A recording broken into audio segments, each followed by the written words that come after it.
Qué bueno poder estar, como dice la palabra del Señor, los hermanos juntos y en armonía. Y vamos a disponer nuestra mente, nuestro corazón, nuestro entendimiento para meditar en la palabra del Señor y lo que tiene para enseñarnos hoy. Hemos estado hablando de la familia las semanas anteriores y la primera semana hablamos de la familia perfecta, basado en Génesis capítulo 1, cuando Dios crea la familia perfecta. La semana pasada hablamos del matrimonio perfecto que existió cuando el Señor creó al hombre, creó a la mujer y los unió. Pudiésemos decir que allí existió la perfección tanto en la familia como en el matrimonio. Pero en esta mañana quiero hablarles en un mensaje que he titulado Cuando todo deja de ser perfecto. Lamentablemente suena malas noticias, ¿verdad? Cuando todo deja de ser perfecto. ¿Cómo llegamos de la perfección de Dios haber creado una familia perfecta? ¿Cómo llegamos a lo que tenemos hoy en día? ¿Cómo llegamos a la realidad que tenemos hoy en muchas familias y en muchos matrimonios? ¿Qué pasó? En Génesis capítulo 1, versículo 31, la primera parte dice que después que Dios había creado todo, dice, Dios miró todo lo que había hecho y consideró que era muy bueno. La versión Reina Valera 60 dice que Dios vio que era bueno y bueno en gran manera. Es decir, el Señor le dio su sello de aprobación a lo que había hecho. En Génesis 2, la semana pasada vimos versículos 24 y 25, por eso dejará el hombre a su padre y a su madre y se unirá a su mujer y los dos llegarán a ser uno solo. Y en ese tiempo el hombre y la mujer estaban desnudos, pero no se avergonzaban. Entonces Dios había creado una institución perfecta, una institución completa, una institución sagrada, donde no había vergüenza, donde no había temor, donde no había nada malo, porque todo Dios lo había hecho muy bueno. Entonces todo era perfecto. El hombre y la mujer tenían trabajo, tenían que ponerle nombre a los animales, tenían que cultivar la tierra, pero la tierra iba a seguir produciendo constantemente lo que Dios, para lo cual Dios lo había creado. No estaban preocupados, afanados por el alimento, porque cualquier cosa lo que tenían era que estirar la mano y conseguir allí el alimento donde Dios los puso. Había armonía entre el hombre y la naturaleza, no había vergüenza, no había mentiras, no había afán, ni siquiera había necesidad de comprar ropa, no tenían necesidad de ropa. Entonces todo era perfecto en principio. Pero ¿cuándo dejó de ser perfecto? Esa es la pregunta que tenemos que hacernos. ¿Cuándo y por qué las cosas dejaron de ser perfectas? Y si lo traemos a hoy en día, ¿cuándo la relación de pareja y las relaciones en la familia dejan de ser lo que Dios quiere? ¿Cuándo sucede eso?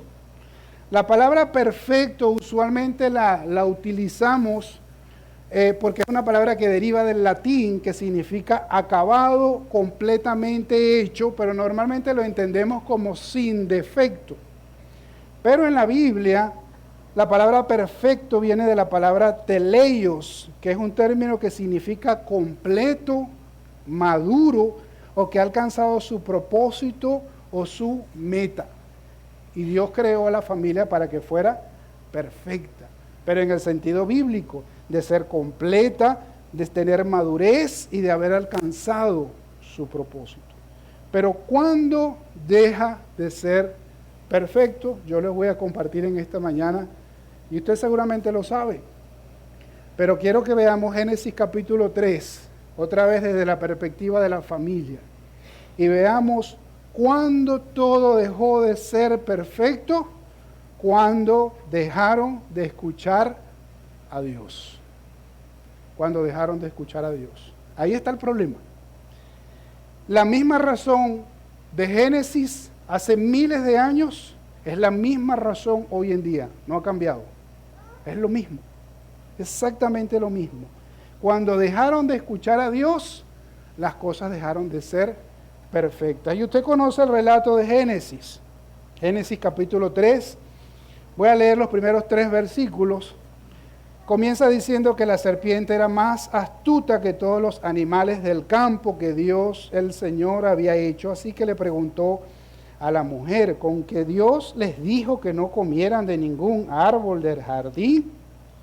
Podemos comer del fruto de todos los árboles, respondió la mujer. Pero en cuanto al fruto del árbol que está en medio del jardín, Dios nos ha dicho, no coman de ese árbol ni lo toquen, de lo contrario morirán. Y ahí comienza el relato. Comienza hablando de un animal, la serpiente, que es descrito como el animal más astuto. Y sigue el relato en los versículos siguientes, dice, pero la serpiente le dice a la mujer, no es cierto, no van a morir. Dios sabe muy bien que cuando coman de ese árbol se les abrirán los ojos y llegarán a ser como Dios, conocedores del bien y del mal. Hasta ahora, como hemos visto en las 2 semanas anteriores, hemos tenido la creación, los animales, el hombre, la mujer y Dios. Pero la relación más estrecha que existía era la relación entre el hombre, la mujer y Dios, porque el hombre y la mujer habían sido hechos a imagen y semejanza de Dios. Pero se introduce un personaje que Génesis capítulo 3 lo llama la serpiente astuta. De hecho, Génesis no dice que era el diablo, Génesis no dice que era Satanás. Eso lo vemos al final de la escritura en Apocalipsis, donde se nos vuelve a mencionar la serpiente antigua, pero en el relato es presentado como un animal.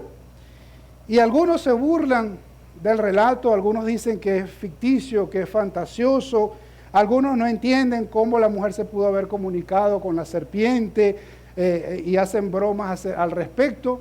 Pero lo cierto es que el relato nos dice que de alguna manera pues la serpiente se comunica con la mujer. Y hoy en día yo diría que ni hace falta la serpiente. Porque hoy en día hay tantas cosas que simbolizan a la serpiente que no hace falta que venga una serpiente a hablarle a nadie.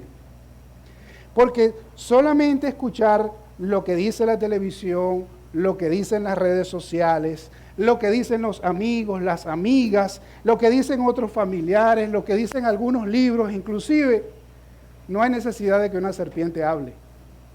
Porque ya ahí están las mismas mentiras y las mismas artimañas que suenan bien, suenan interesantes, pero siguen siendo mentiras.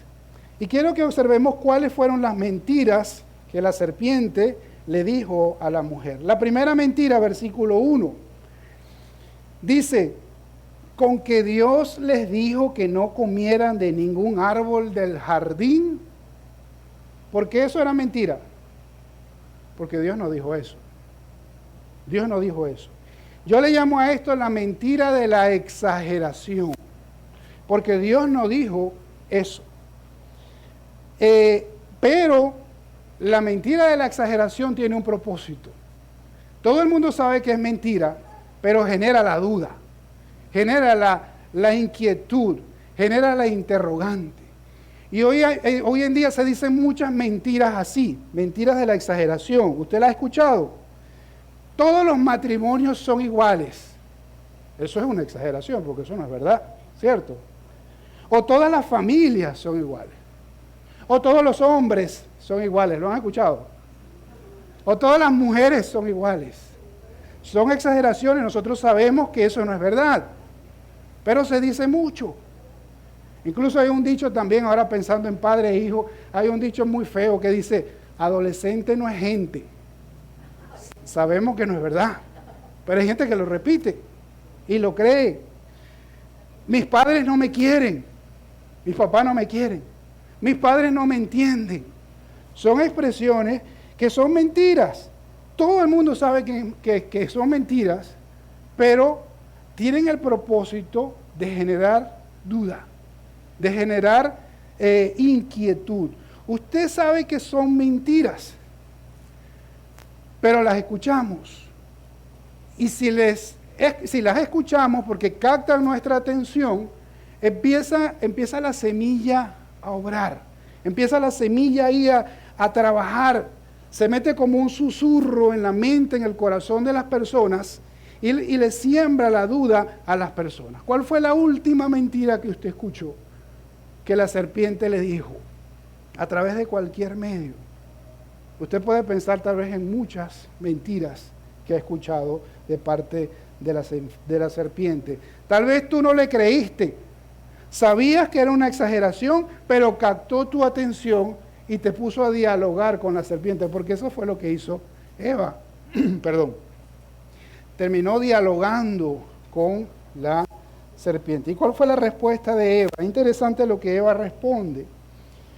Ella le dice que no es cierto, que Dios no dijo eso, pero dice así: pero en cuanto al fruto del árbol que está en medio del jardín, Dios nos ha dicho, no coman de este árbol, ni lo toquen, de lo contrario, morirán. Y aquí hay algo que me llama la atención en la respuesta de Eva, y es que Eva no está diciendo tampoco lo que Dios dijo, porque esto no fue lo que Dios dijo tampoco. Lo que Dios dijo, si quiere lo ve en su Biblia, está en capítulo 2, versículo 17, Dios les dice: pueden comer de todos los árboles del jardín, pero del árbol del conocimiento del bien y del mal no deberás comer. El día que de él comas, sin duda, morirás. Pero Eva, introduce un elemento. María dice que Dios dijo que ni lo toquen. Ni lo toquen. ¿Por qué María dijo eso? Pues, yo con María. ¿Por qué Eva dijo eso?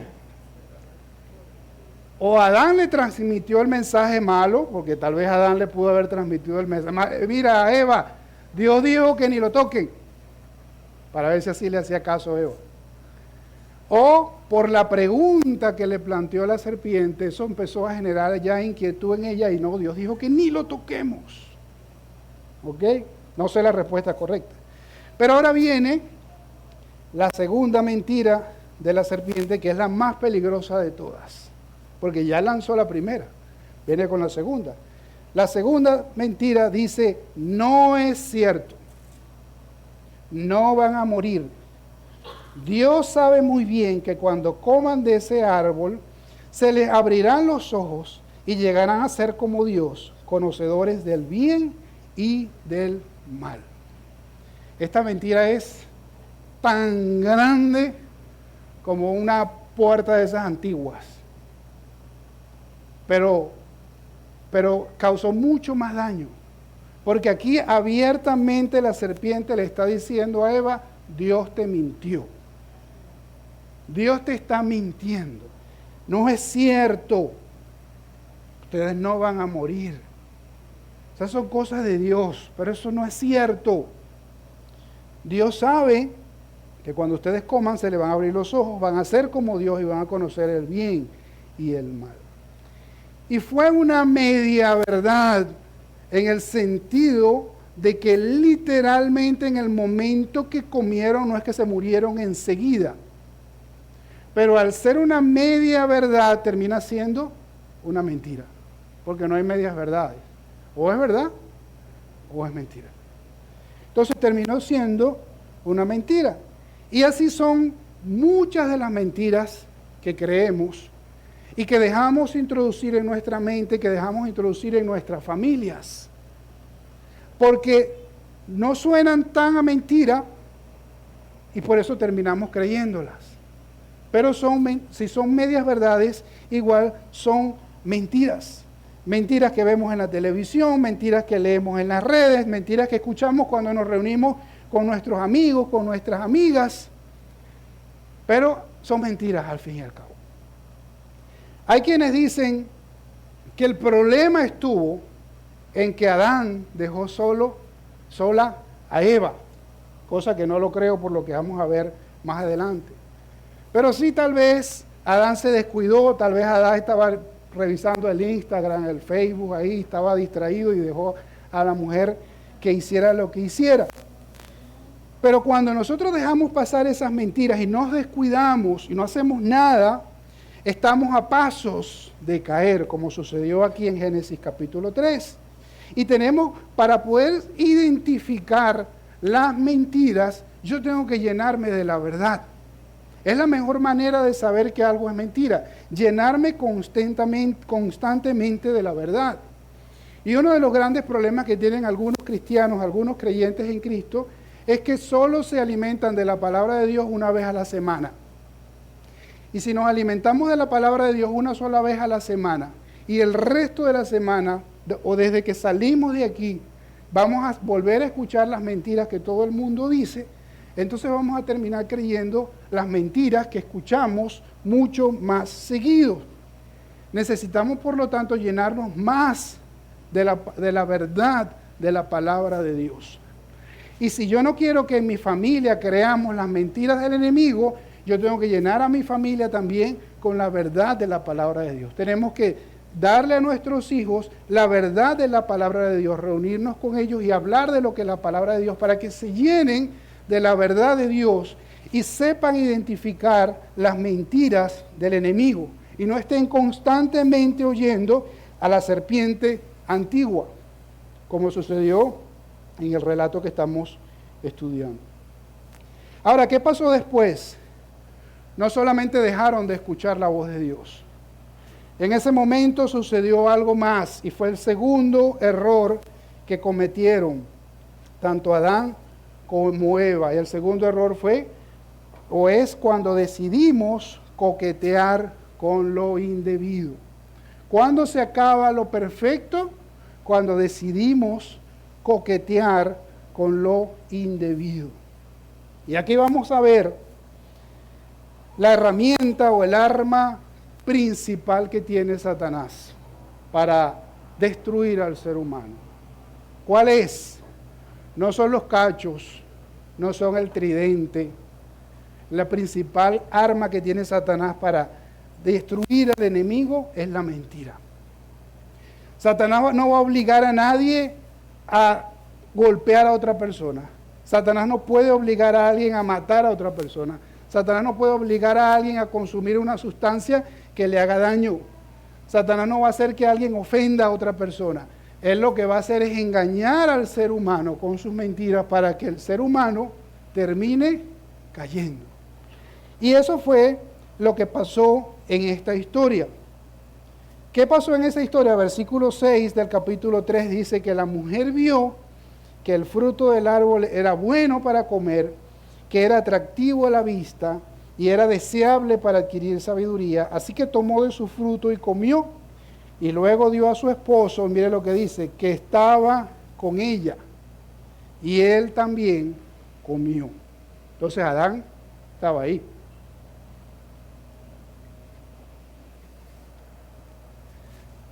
¿Qué hizo la mujer y luego el hombre? ¿Qué hicieron? Ver. En pocas palabras lo que hicieron fue ver. ¿Pero qué vieron? Vieron el fruto. Pero quiero que veamos exactamente lo que dice que vio la mujer. ¿Qué vio la mujer? Que el fruto del árbol era tres cosas. Bueno, ¿para qué? Para comer. Que era atractivo a la vista. Y que era deseable para adquirir sabiduría. Tres cosas vio ella cuando vio ese fruto, que por cierto no es una manzana, que la gente dice la manzana, no era una manzana, no sabemos qué fruto era. Ella lo observó y su error comienza con observar. Bueno, además de escuchar las mentiras. Después que escucha las mentiras, observa. Y se quedó mirando el fruto y vio que el fruto tenía estas tres características. Y yo le llamo a estas tres características el viejo truco de Satanás. Porque Satanás, la gente le puede tener mucho miedo a Satanás, pero sus armas principales son estas tres siempre. Porque él sabe por dónde atacar al ser humano. Y aquí atacó a Eva con respecto a la comida que representa una necesidad física. Le hizo que el fruto lo viera atractivo a la vista, lo que tiene que ver con los deseos de los ojos, agradables a la vista, y deseable no para obtener la verdadera sabiduría. Ojalá hubiese sido la verdadera sabiduría lo que estamos estudiando los jueves, que estamos estudiando Proverbios, sabiduría. Aquí la palabra adquirir sabiduría tiene más la idea de conocer más, de saber cosas que no sabes todavía. Entonces eso tiene que ver más con conocimiento, con gloria, con orgullo. Y es el viejo truco de Satanás. Y esas tres cosas son tan poderosas que cuando Satanás quiso tentar a Jesús, ¿recuerdan? Cuando Satanás quiso tentar a Jesús. Después de haber ayunado 40 días, se le presenta a Satanás y le hace la misma tentación que le hizo a Eva. ¿Por qué? Porque cuando tuvo hambre, ¿qué le dijo Satanás a Jesús? Ahí hay unas piedras, conviértelas en pan. Necesidad física. Por eso hay un dicho que dice, el pez muere por la boca. Porque por las necesidades físicas, el ser humano tiene vulnerabilidad. También dice el relato que Satanás llevó a Jesús a un monte muy alto y le mostró todos los reinos de la tierra con la vista. Le mostró todos los reinos de la vista, todos los reinos de la tierra. Jesús, por supuesto, no cayó en ninguna de las trampas. Y lo otro que le hizo Satanás fue que lo llevó al pináculo del templo y le dijo, si eres el Hijo de Dios, lánzate y los ángeles te van a sostener y te vas a ser famoso, vas a ser reconocido, tremenda demostración de poder. Jesús tampoco cayó en las cosas, en la gloria, en la alabanza humana vacía. Entonces, muchas de nuestras tentaciones, muchas de las tentaciones que enfrentamos día a día, por no decir todas, tienen que ver con estas cosas. O los deseos de la carne, las necesidades personales, o los deseos de los ojos, o la gloria, la vanagloria de la vida. Y hay un versículo que nos recuerda eso, Primera de Juan capítulo 2, versículo 16, en la descripción que Juan hace del mundo y de lo que hay en el mundo, dice, porque nada de lo que hay en el mundo, los malos deseos de la carne, ahí está, número 1. La codicia de los ojos, ahí está, número 2. Y la arrogancia de la vida, ahí está, número 3, proviene del Padre, sino del mundo. Y sigue pasando hoy en día. ¿Por qué caen las personas? Porque ven, porque observan, porque prestan atención a cosas que no deben prestar atención. Y empiezan a escuchar esa vocecita que apela primero a los deseos de la carne. Tú te lo mereces.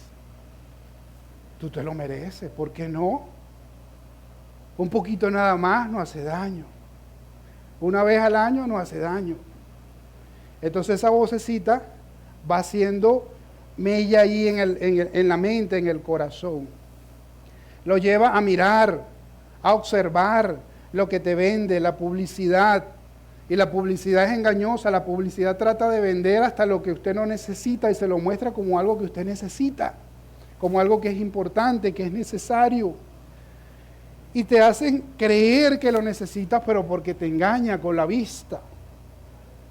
La gloria, la fama, el poder que tiene que ver con la vanagloria de la vida o con la arrogancia de la vida, la gloria, la fama, el poder, la realización, lo que van a decir los otros, la opinión de los demás. ¿Y qué hace? Las personas se encuentran vulnerables ante esas cosas y caen. Pero una vida centrada en la verdad de Dios y centrada en la identidad que tenemos en Cristo nos da la seguridad para vencer cualquier tentación. Porque nos debemos apropiar de la verdad del Señor Jesucristo. Por eso, la solución es dejar de escuchar a la serpiente y escuchar a Dios. Dejar de escuchar a la serpiente que nos sigue hablando de muchas maneras y prestar atención a la voz de Dios y especialmente a la voz de nuestro Señor Jesucristo que te dice, ven, ven que yo quiero pasar tiempo contigo. yo quiero hablar contigo, yo quiero compartir contigo.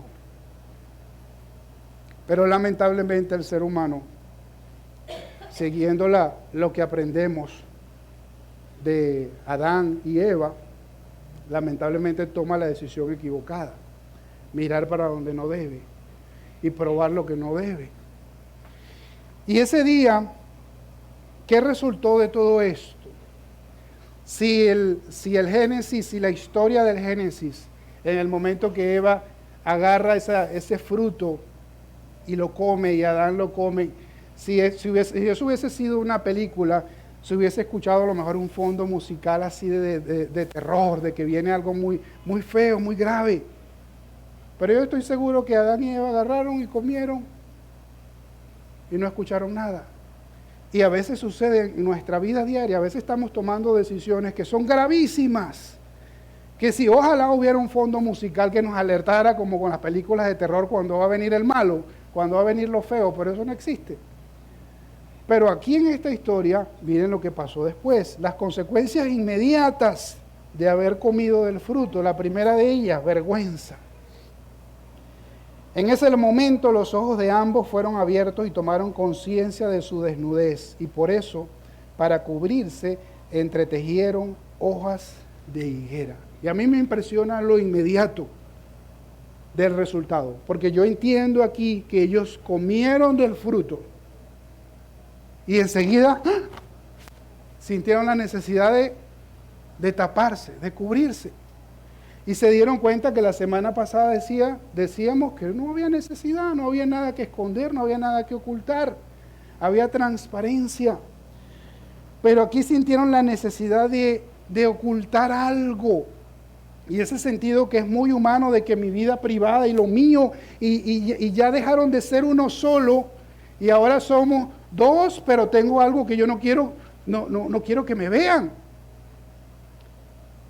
Y no creo que sea un pequeño detalle, o sea, aquí se introduce la vergüenza en el ser humano por lo que había hecho. Produjo un efecto inmediato. El otro efecto inmediato, mucho más grave aún, la separación de Dios. Dice que el hombre y la mujer oyeron que Dios el Señor andaba recorriendo el jardín. Entonces corrieron a esconderse entre los árboles para que Dios no los viera. Pero Dios, el Señor, llamó al hombre y le dijo, ¿dónde estás? El hombre contestó, escuché que andabas por el jardín y tuve miedo porque estoy desnudo y por eso me escondí. ¿Quién se alejó? Dios. ¿Se alejó Dios del ser humano? Fue el ser humano el que se escondió. Fue el ser humano que hizo como esa mascota que yo tenía cuando estaba pequeño, que toda la vez que llegamos a la casa, llegaba a recibirnos, contenta, emocionada. Pero un día llegamos y salió corriendo a esconderse. Ya sabíamos que había pasado algo. Algo había hecho. Algo así pasó con Adán y con Eva. Se escondieron de Dios. Actuaron como cuando yo estaba pequeño que comía leche con azúcar, leche en polvo con azúcar, ¿sabe lo sabroso que es eso? Entonces cuando yo iba a la cocina y mezclaba leche con azúcar y comía, y mi mamá venía, yo no quería mirarla a la cara, porque yo sentía que en algún momento, en algún lugar, tenía un poquito de leche y me iba a descubrir, o cuando hablara se iba a dar cuenta. Entonces, ¿qué hace el ser humano cuando peca? Automáticamente siente la necesidad de esconderse de Dios. Porque Dios es santidad, Dios es pureza, Dios es limpieza. Y Dios lo llama, Dios busca a Adán. Y le dice, ¿dónde estás? Y Dios sigue llamando hoy a la humanidad, Dios sigue llamando a hombres y mujeres y les dicen, ¿dónde están? Pero el ser humano se esconde por vergüenza, porque siente que ofendió a Dios. Pero tal vez el ser humano se ha acostumbrado a pecar tanto que cuando ya el ser humano peca tanto, ya llega un momento que ni siquiera tiene vergüenza de su pecado, de su condición. Y una tercera cosa que surgió como consecuencia inmediata de haber comido del fruto es que surgieron las excusas. Aparecieron las excusas, versículos 11 y 12. Dios le dice a Adán, ¿Quién te ha dicho que estás desnudo? ¿Acaso has comido del fruto del árbol que yo te prohibí comer? ¿Y qué hizo Adán? Lo que todo hombre haría, culpar a la esposa. Adán dice, la mujer que me diste por compañera me dio de ese fruto y yo lo comí. En vez de asumir su responsabilidad, ¿qué hace? Culpa a la mujer.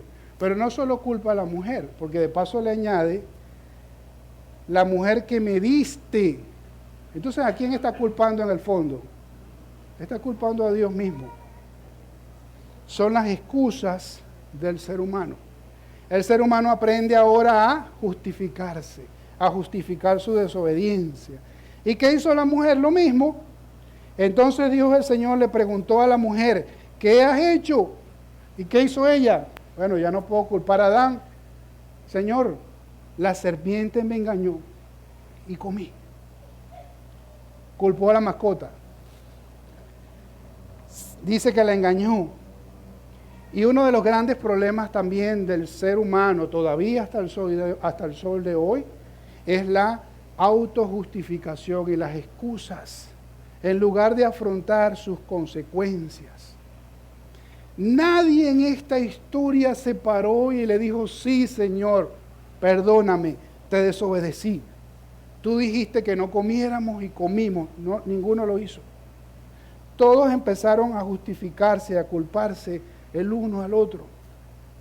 Y saben que eso puede marcar una gran diferencia en nuestra relación con Dios.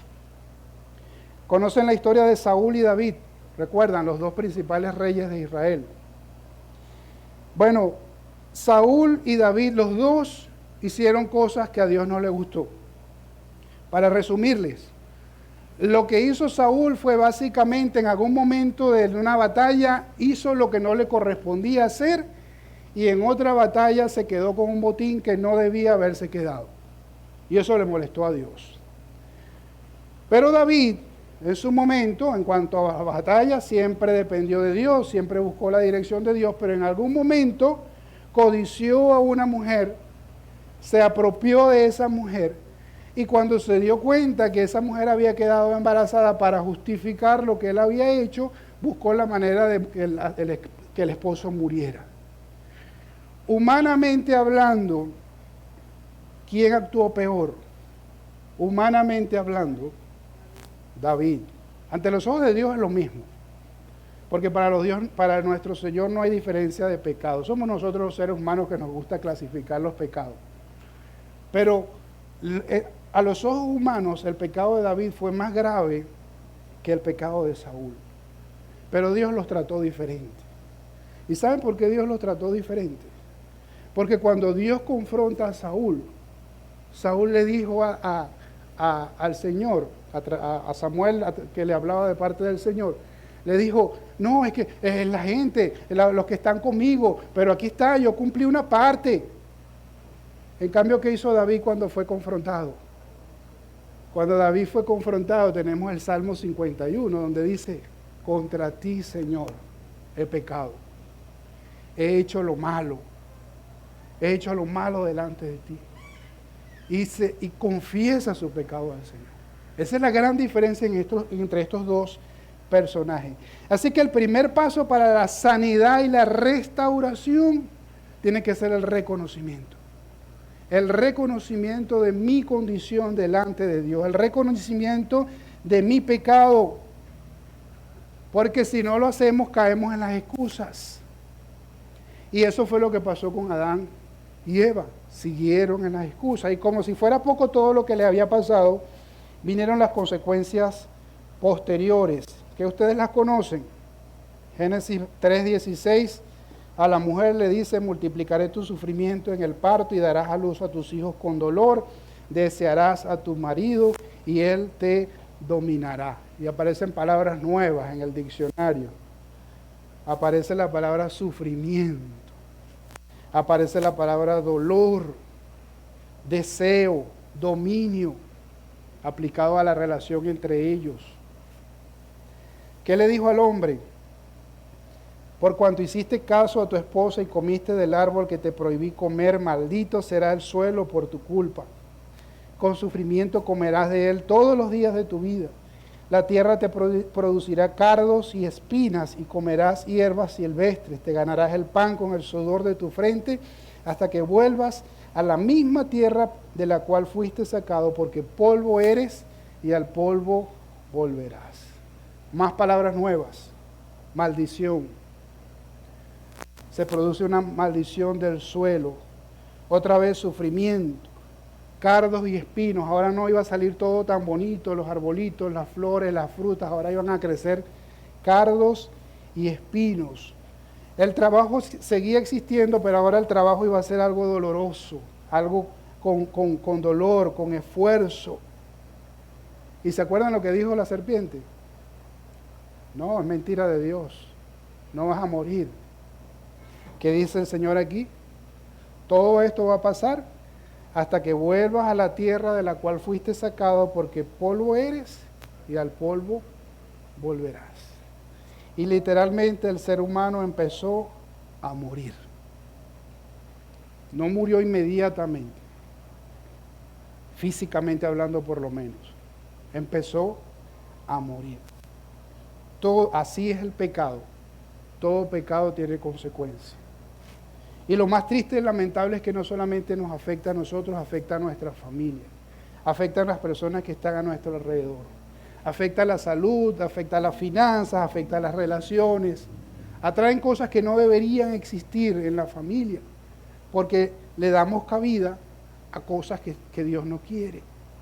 Y el pecado es como una enfermedad, que cuando uno va al médico le cuenta todos los síntomas, pero a veces uno lo que ve son los síntomas, pero todavía no sabe cuál es la enfermedad como tal.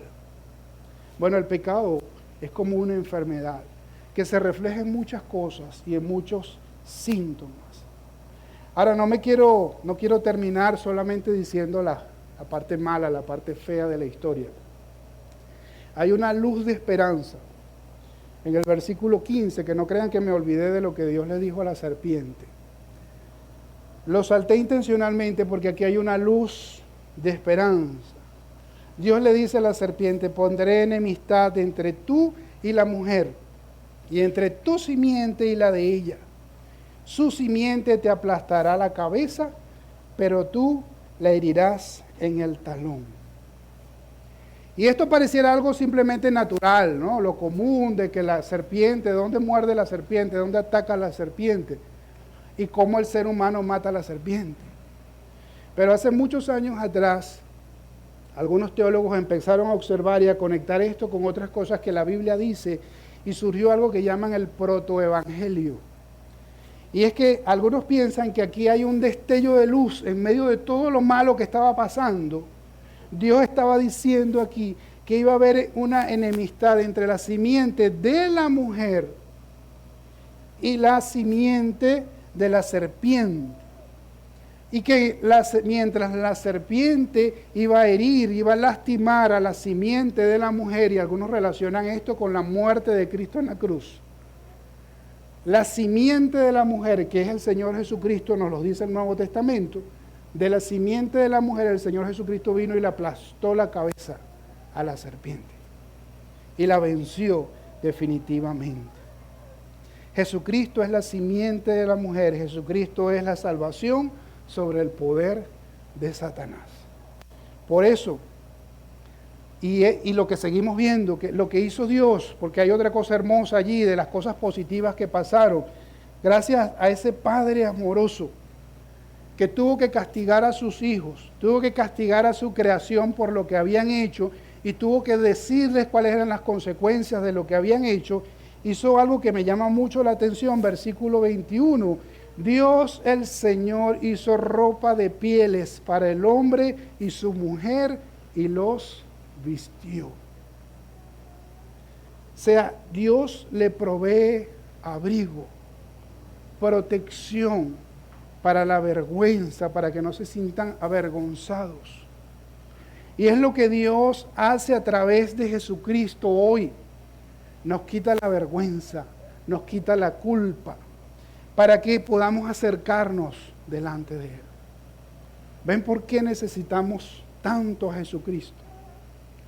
Porque sin Jesucristo no podemos acercarnos al Padre. En el caso de Adán y en el caso de nosotros, Dios le da esa provisión, esa ropa, esa vestimenta. Y en el siguiente versículo dice que lo sacó del huerto. ¿Por qué? Porque lo iba a alejar de otro árbol que estaba allí, que era el árbol de la vida.